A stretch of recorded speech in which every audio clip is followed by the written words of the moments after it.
மகாபாரதத்தில் சகாதேவன் ஜோதிடக்கலையில் தலைசிறந்தவன். ஆனால் போரில் கர்ணன் இறக்கும் போது கர்ணன் தன் உடன்பிறந்தவன் என்ற உண்மை அவனுக்கு தெரியவருகிறது. இதனால் தனக்கு தெரிந்த முக்காலமும் உணரும் ஜோதிடக்கலையில் இந்த உண்மையை தெரிந்து கொள்ள முடியவில்லையே என்று வருத்தப்பட்டு ஜோதிடத்தில் நம்பிக்கை இழக்கிறான். போர் முடிந்த பின் சகாதேவன் கிருஷ்ணனை பார்த்து, கிருஷ்ணா, ஜோதிடம் என்பது போய்த்தானே, என் உடன்பிறந்தவன் என்ற இரகசியம் என் ஜோதிட கணிதத்தில் எனக்கு தெரியவில்லை என்று கேட்கிறான். இதை பொறுமையாக கேட்ட கிருஷ்ணன், அனைத்தையும் நீ ஜோதிடத்தில் தெரிந்து கொண்டால் பிறகு நான் எதற்கு?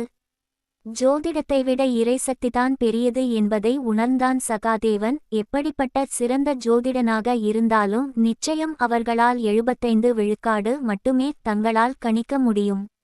இதன் காரணமாகத்தான் விதி என்பதை கூட இறைவன் மீது நம்பிக்கை வைத்து மதியால் வெல்லலாம் என்று நம் முன்னோர் கூறினர்.